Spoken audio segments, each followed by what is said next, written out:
Hello and welcome to this video. I am the Decisive Gamer and this is going to be a Fulham FC FIFA 13 Ultimate Team Squad Builder. Now the formation I've chosen is 4-1-2-1-2 and the players in the squad are going to be ones who impress me in real life and also good on the game. The main problem with Fulham on this game is that they've only got 2 centre backs that you can use on Ultimate Team. So that's the main problem with the team. So starting with the goalkeeper, and that's going to be Mark Schwarzer. He was once linked with a move to Arsenal, but he's never been an outstanding keeper in fairness, and I think Stockdale, the second keeper, should be given more of a chance, as Schwartz is coming to the end of his career.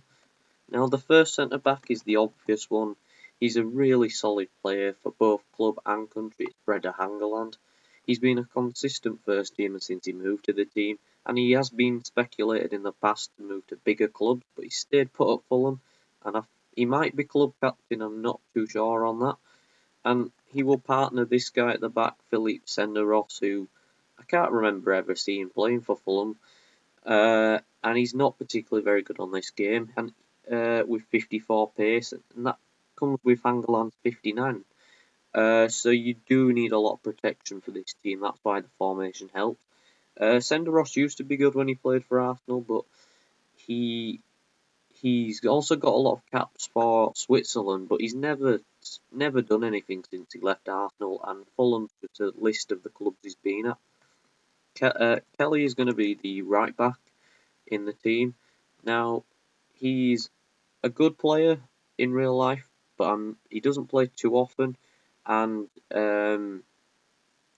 he isn't the fastest on this game either, what doesn't help the defence out with it being overall really slow. He's got quite good defensive stats, so he'll probably stay back quite a lot. I'm not sure on what his work rates are, but obviously, if he was a centre back on Ultimate Team, Aaron Hughes would be there instead of Senderos. So to help out the defence a lot, we're going to add the left back, what is Kieran Richardson. Now this guy is really good. He is very, very fast, and he's also quite good defensively, and he's really good in real life. Actually, he's always been injured. He's always struggled with injuries, and I think that's his problem at Fulham yet again with injuries. And he once played for Man U, and he's also been at Sunderland. And when he's fit, he's a really good player. Now the CDM is going to be Mamadou Diarra, who he isn't particularly very fast either, what sums up Fulham as a team on this game. They seem to be quite a slow team, but he's really good defensively. He plays for Mali, I believe, internationally, but's retired as he's quite old. And there's not much to say about him. He's really good defensively, but his shot power is unbelievably weak. I believe it's somewhere in the below 20 region, so don't be tempted to shoot with Diarra. Just stay to his passing.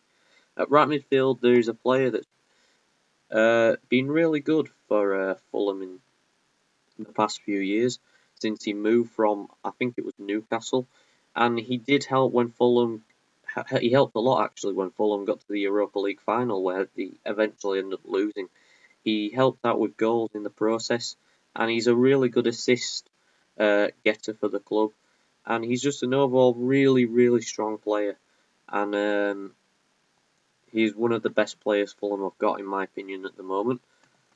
Now, at left mid's a player that doesn't play too often in real life, and he's usually preferred to the likes of Kaplan, Klic, I think that's how you say it, or other players than that, and it's Fry, the player from Turkey. He's only young, and I haven't seen too much of him, so he's in for reasons that he's good on this game, and he completes the strongest side of the pitch, what's the left on this team with Richardson, because they're both really, really fast.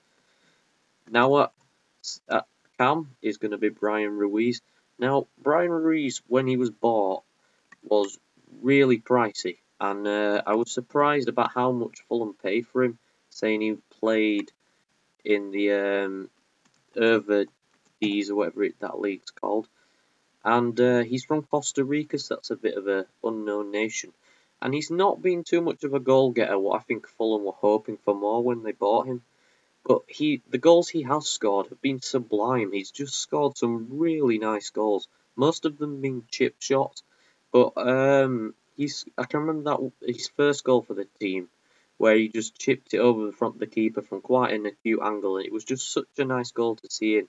And he does pass the ball around really well, and he's got a really good left foot on him.